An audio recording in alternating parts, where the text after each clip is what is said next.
All right, starting off here first with a 1999 very extreme type of mint error here. This is taking place on the Georgia State Quarter. All right, so this coin has been double struck, the second strike being 60% off center. Super rare to have a mint error like this. This coin ended up selling for over $1,000 at auction, graded by NGC at a mint state 64. For anyone that's new, when I say graded at a 64 or whatever grade it may be, the coin grading scale goes up to 70. 70 is the best condition or the best grade you can get. This is at a 64.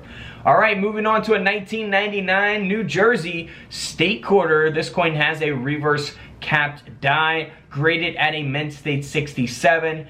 So this coin ended up selling at auction for over $2,100. Can't beat that, man, for 25 cents. Moving right along to a 1999 D Mint Mark Delaware State Quarter. This coin has been struck not only off center, but the coin has been struck off center onto a 5-cent planchet. So we have a quarter design, state quarter design, struck onto a Jefferson nickel planchet, and when it was struck onto the planchet, it was struck off center. Graded by Annex at a mint state 64, this coin ended up selling for around $1,400 at auction. Can't beat that, over $1,000 coin there. Here is a 1990 D Mint Mark. Now this is going to be the Georgia State Quarter. You can see that the whole design of the quarter is being cut off, and that's because it was struck onto a foreign planchet. It is graded by PCGS at a mint state 64, and this coin sold for over $4,000.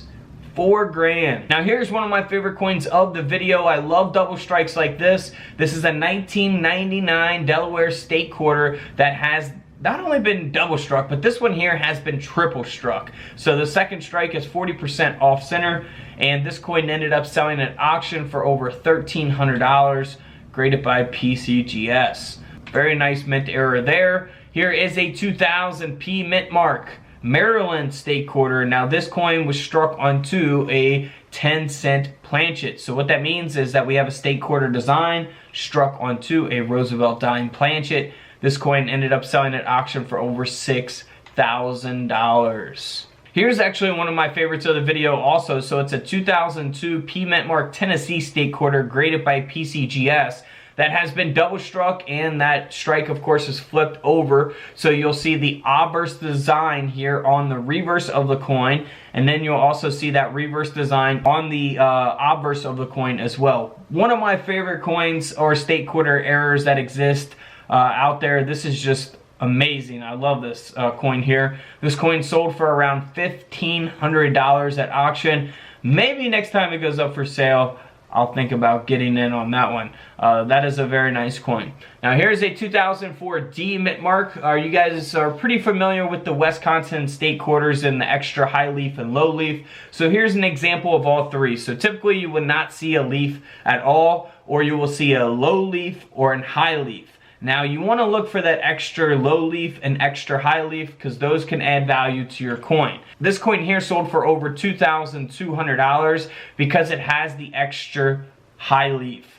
You can see that there in the images displayed. This coin also sold for that price because it's graded at a mint state 67. So if you find an extra low leaf or high leaf and they're in very poor condition, they're not going to sell for, $2,200. It just depends on when you sell the coin, and the grade population of the, the mint error coin. So this one is at a 67. It's a very nice grade, and this coin ended up selling, like I said, for around $2,200. Now this coin here sold for $6,000, and it is graded at a mint state 67 as well. Got the PCGS gold shield, and this one is the extra low leaf. So the other one was the high leaf, this is the extra low leaf. Like I say, $6,000 for this 25-cent coin. Unbelievable for a old $quarter, right? Now here is a 2004 Florida State Quarter. Now this quarter design was struck onto a 5-cent planchet, so Jefferson nickel planchet.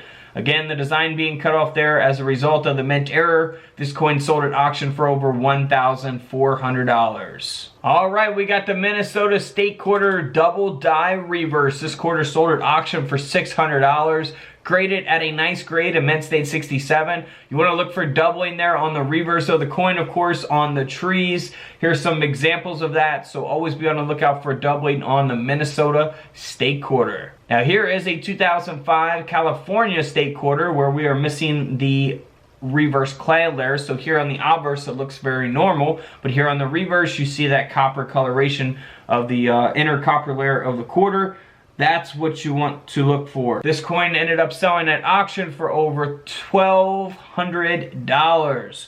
$1,200. Now here is a 2007 state quarter. It is the Wyoming state quarter, graded by PCGS at a mint state 64. It does have that straight clip as well as being struck off center, and this coin ended up selling for around $1,300 at auction. Moving right along to a 2007 Montana state quarter. Now this coin here was struck onto a 2007 Jefferson nickel. Alright, so this coin ended up selling at auction for over $3,200. All because of that mint error, of course. It is graded at a mint state 67 as well by NGC. So over $3,000 for that quarter. Alright, moving on here to a Hawaii state quarter. Now this coin here has 85% of the reverse clad layer missing.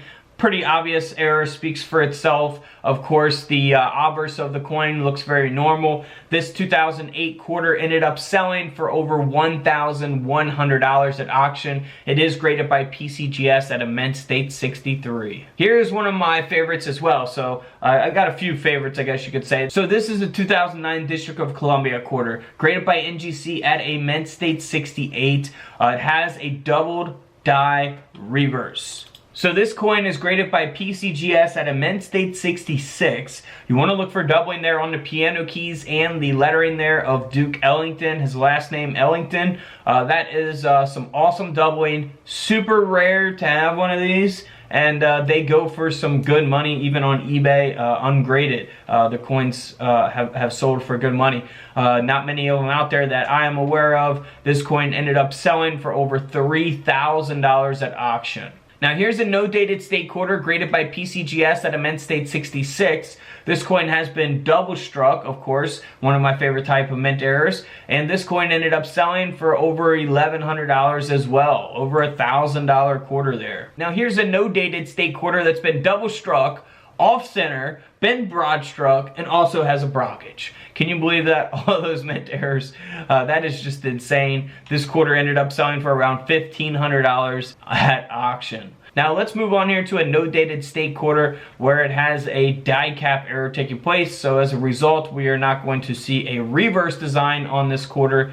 This coin ended up selling for around $1,300 also. Now here is a Georgia state quarter. It looks like a gold-plated state quarter from 1999. However, this is not the gold-plated quarters that the companies sell. You know, they just plate them in gold and resell them for more money. This is actually a very valuable mint error. This coin sold for over $2,000, and that's because it's the Georgia state quarter design that was struck onto an experimental planchet. So what exactly does that mean? Well, in 1999, the mint began testing these experimental planchets that they were going to make for the Sacagawea dollars.